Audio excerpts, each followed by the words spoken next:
चलिए आज बात करते हैं एक ऐसी मानसिक स्थिति की जिसके बारे में न जाने कितनी गलतफहमियां हैं, सिजोफ्रेनिया। कोशिश करते हैं इसे आसान भाषा में समझने की। एक पल के लिए सोचकर देखिए कि अगर किसी की अपनी सच्चाई, अपनी हकीकत बाकियों की दुनिया से बिल्कुल अलग हो जाए तो मतलब जो वो देख रहे हैं, सुन रहे हैं, वो असल में है ही नहीं। ये सवाल ही हमें सिजोफ्रेनिया के बिल्कुल कोर एक्सपीरियंस तक ले जाता है। तो आखिर ये सिजोफ्रेनिया है क्या? देखिए, आसान शब्दों में कहें तो ये एक गंभीर मानसिक बीमारी है। ये किसी इंसान के सोचने, महसूस करने और बर्ताव करने के तरीके पर गहरा असर डालती है। और सबसे बड़ी बात, ये असलियत और वहम के बीच की लकीर को कह सकते हैं मिटा देती है। ठीक है, तो ये तो हुई इसकी परिभाषा, पर असल में ये किसी के लिए महसूस कैसा होता होगा? मतलब इसके लक्षण क्या हैं? चलिए अब इस पर बात करते हैं। इसके लक्षणों को समझने का तरीका बड़ा दिलचस्प है। इन्हें दो हिस्सों में बांटा गया है, पॉजिटिव और नेगेटिव। अब यहाँ पॉजिटिव का मतलब अच्छा और नेगेटिव का मतलब बुरा बिल्कुल नहीं है। पॉजिटिव का मतलब है ऐसी चीजें जो जुड़ गई हैं, जो पहले नहीं थी। जैसे ऐसी आवाजें सुनना जो असल में है ही नहीं, या ऐसी चीजों पर यकीन करना जिनका हकीकत से कोई वास्ता नहीं। और नेगेटिव लक्षण, इसका मतलब है ऐसी चीजों का चले जाना या कम हो जाना जो पहले थी। जैसे चेहरे पर कोई भाव ना आना, लोगों से घुलना मिलना बंद कर देना, या किसी भी चीज में खुशी महसूस ना होना। और बात सिर्फ यहीं खत्म नहीं होती। पॉजिटिव और नेगेटिव लक्षणों के अलावा सोचने समझने की शक्ति पर भी बहुत गहरा असर पड़ता है। इसे कॉग्निटिव लक्षण कहते हैं। मतलब किसी एक चीज पर ध्यान लगाना मुश्किल हो जाता है, याददाश्त कमजोर हो जाती है, और कई बार तो बोलते बोलते ही ख्याल गुम हो जाते हैं कि क्या कहना था। सोचिए ये कितना मुश्किल होता होगा। एक और जरूरी बात, सिजोफ्रेनिया कोई एक ही तरह की बीमारी नहीं है। ये एक स्पेक्ट्रम है। मतलब इसके कई अलग अलग रूप हो सकते हैं। जैसे पैरानॉइड टाइप में शक और वहम बहुत ज्यादा होता है। एक और टाइप है कैटेटोनिक, जिसमें शरीर की हरकतें अजीब हो जाती हैं, या तो इंसान एकदम बुत बन जाता है या फिर बहुत ज्यादा बेचैन हो जाता है।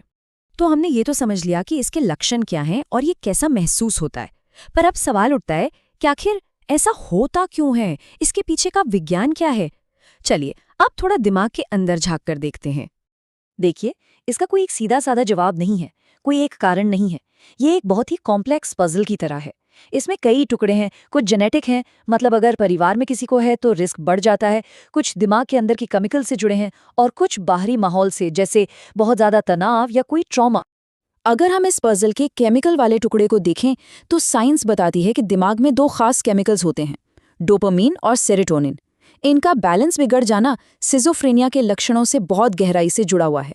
असल में यही केमिकल्स हमारे मूड से लेकर हमारी सोच तक सब कुछ कंट्रोल करते हैं। और मामला सिर्फ केमिकल्स का नहीं है। स्टडीज में ये भी देखा गया है कि सिजोफ्रेनिया से जूझ रहे लोगों के दिमाग में कुछ फिजिकल चेंजेस भी आते हैं। जी हाँ, असली शारीरिक बदलाव। जैसे दिमाग के वो हिस्से जो सोचने और फैसले लेने का काम करते हैं, वहाँ न्यूरॉन्स यानी ब्रेन सेल्स की गिनती कम हो सकती है। जाहिर है, जब ऐसा होगा तो जानकारी को प्रोसेस करना भी मुश्किल हो जाएगा। ठीक है, हमने समस्या को समझ लिया, उसके कारणों को भी देख लिया। अब सबसे जरूरी सवाल की ओर बढ़ते हैं कि आगे का रास्ता क्या है? क्या इसका कोई इलाज है? चलिए अब इसके डायग्नोसिस और ट्रीटमेंट के बारे में बात करते हैं। किसी को सिजोफ्रेनिया है ये कहना कोई अंदाजे वाली बात नहीं है। इसके लिए एक प्रॉपर प्रोसेस होता है। मेंटल हेल्थ प्रोफेशनल्स कुछ तय गाइडलाइंस, जिन्हें DSM-5 कहते हैं, उनको फॉलो करते हैं। वो देखते हैं कि लक्षण कम से कम कुछ समय से लगातार मौजूद हों और उनकी वजह से इंसान की रोजमर्रा की जिंदगी पर, काम पर, रिश्तों पर असर पड़ रहा हो। इन सब चीजों को जांच परख कर ही सही डायग्नोसिस किया जाता है। और जब बात इलाज की आती है तो ये समझना जरूरी है कि ये सिर्फ दवाइयों का खेल नहीं है। इसका इलाज 3 मजबूत पिलर्स पर टिका है। पहला, दवाइयाँ जो लक्षणों को कंट्रोल करने में मदद करती हैं। दूसरा, थेरेपी जैसे CBT जो मरीज को अपने विचारों और भावनाओं को बेहतर ढंग से समझने में मदद करती है। और तीसरा, जो शायद सबसे जरूरी है, सोशल सपोर्ट यानी परिवार का, दोस्तों का और समाज का साथ। और यही बात हमें सबसे ज्यादा उम्मीद देती है।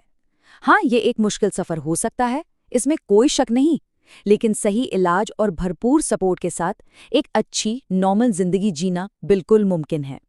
उम्मीद की किरण हमेशा रहती है।